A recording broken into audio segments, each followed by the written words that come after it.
మా working president KTR గారిని ఉద్దేశించి కొండా సురేఖ గారు రాష్ట్ర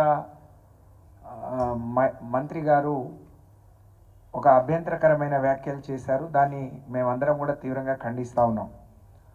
వాళ్ళ పనితీరు అంటే పని లేకపోతే వెనకటికి మన సామెత చెప్తారు, పని లేని ఆయన ఏదో పిల్లి తలకాయ కొరిగినట్టు. మేముంటే కేసీఆర్ గారు ఈరోజు అధికారంలో ఉంటే బీఆర్ఎస్ 10 ఏళ్ళ అధికారంలో ఉన్నప్పుడు మహిళలందరికీ బతుకమ్మ చీరల్ని పంచేవాళ్ళం.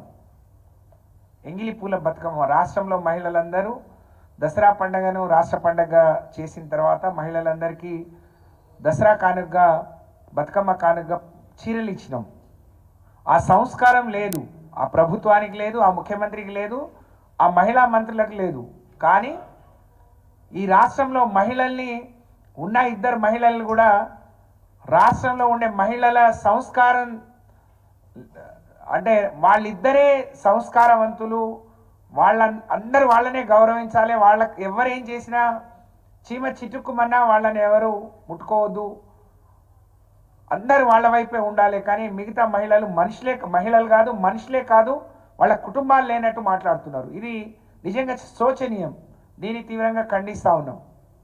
ప్రభుత్వం వచ్చిన ఇన్ని రోజుల్లో మహిళల మీద దాడులు జరిగినా, హత్యలు జరిగినా, ఆత్మహత్యలు జరిగినా, రేపులు జరిగినా ఏ రోజు మాట్లాడలేదు.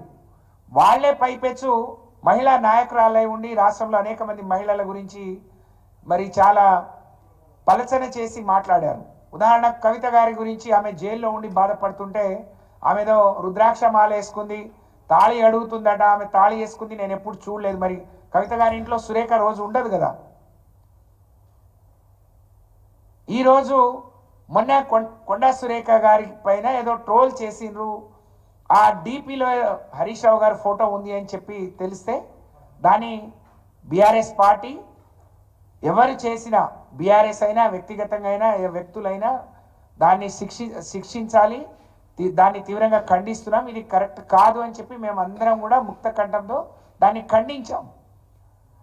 ఆ ట్రోలింగ్ని చూసింది 10 పైసల వంత అయితే కొండా సురేఖ గారే ప్రెస్ మీట్ పెట్టి ఆ ట్రోల్ అయిన వార్తల్ని ఆమె చూపించుకుంటూ ఏడ్చుకుంటూ, రాజకీయాల్లోకి వచ్చినప్పుడు అన్ని గట్స్ ఉండాలి, ధైర్యం ఉండాలి, గట్టిగా మాట్లాడే ఇది ఉండాలి. అందరినీ తిట్టడానికేమో నోరు నెత్తిన పెట్టుకొని మాట్లాడతావు, నీకెవరో ఏదో అంటే కన్నీళ్లు పెట్టుకుంటావు. ఈ రాష్ట్రంలో చాలామందిని చాలా రకాలుగా మరి మా పార్టీలో ఉండే నాయకులను కూడా ఇష్టం వచ్చినట్టు ట్రోల్ చేశారు. అప్పుడు మీ నోర్లు మూతపడ్డాయి. నిండు అసెంబ్లీలో ముఖ్యమంత్రి, మహిళా శాసనసభ్యులను, మాజీ మంత్రులను పట్టుకొని ఈ అక్కలను నమ్ముకుంటే మీ బతుకు బస్టాండ్ అని చెప్తే ఈ అక్కలతో పాటే ఆ అక్క కూడా ఉండే అప్పుడు మంత్రిగా. కనీసం దాన్ని ఖండించలేదు, మాట్లాడలేదు. తెల్లారి 5-6 గంటలు అసెంబ్లీలో రోజంతా నిలిచి ఉండి మాకు సమయం ఇవ్వండి, ఇది ఎందుకు మాట్లాడాల్సి వచ్చిందని అడిగితే కనీసం మద్దతు కూడా ఇవ్వలేదు, గంటల తరబడి నిలబడితే. కానీ వాళ్ళ తనకెవరో ట్రోల్ చేసినని చెప్పి ఏడ్చుకుంటా మరి తను మాట్లాడుతూ ఉంది. మీరు ట్రోల్స్ ఎవరైనా తప్పుడుగా ట్రోల్స్ చేస్తే దాని మీద పిటిషన్ ఇవ్వాలి. మీరు మంత్రి హోదా, మీరు ప్రభుత్వంలో ఉన్నారు, అధికారం మీ చేతిలో ఉంది, అన్ని దర్యాప్తు సంస్థలని మీ చేతిలో ఉన్నాయి, వాళ్ళతో దర్యాప్తు చేయించాలి. కానీ ఈరోజు రాష్ట్రంలో జరుగుతున్న కాంగ్రెస్ పాలన, రేవంత్ రెడ్డి గారి పాలన చూసి ప్రజలు పండుగ చూసుకునేటట్లేరు. శాపనార్థాలతో మరి వాళ్ళని తిడుతున్న తీరు చూసి దీన్ని డైవర్ట్ చేయాలి.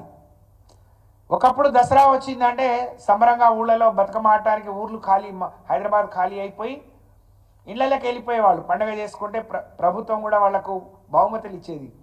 కానీ ఇవాళ రేవంత్ రెడ్డి గారు ఈ హైదరాబాద్ వాళ్ళు ఓట్లు వేయలేదనో, లేకపోతే ఆయనకేం హిడెన్ ఎజెండా ఉందో, హైడ్రా అనే ఒక కార్యక్రమాన్ని చేపట్టి వేలాది మంది పేదల పొట్టన కొట్టి వాళ్ళ జీవితాంతం కష్టపడి వాళ్ళ కష్టార్జితంతో కట్టుకున్న ఇండ్లను కూల్చేసి రోడ్డు పాలు, బజారు పాలు చేశారు.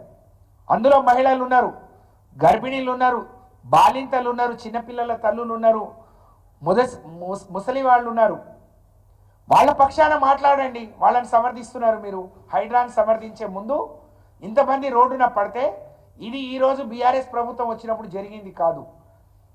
అనేక ఏళ్లుగా మరి కాంగ్రెస్ పార్టీయే ఎక్కువ రోజులు ఈ రాష్ట్రాన్ని పాలించింది. ఇప్పుడేదో మేల్కొని ఇప్పుడే పుట్టినట్టు, ఇప్పుడే వాళ్ళకి అన్నీ తెలిసినట్టు, ఇప్పుడే స్పృహ వచ్చినట్టు మరి ఊరి మీద పడి అచ్చొచ్చిన అంబోతులాగా పడి ఇష్టం వచ్చినట్టు మీరు చేస్తూ ఉంటే దాని గురించి మాట్లాడకుండా తన్నెవరో మనసు నొప్పించిందని దానికి మేము కూడా చింతించాం, దాన్ని మేము కూడా ఖండించాం. ఎవరైనా ఖండియాల్సిందే. కానీ వాళ్ళ కేటీఆర్ గారి గురించి బీఆర్ఎస్ పార్టీ ఆదరణ చూడలేక ఓర్వలేక దీన్ని ఎట్లా డైవర్ట్ చేయాలి పండగ ముందు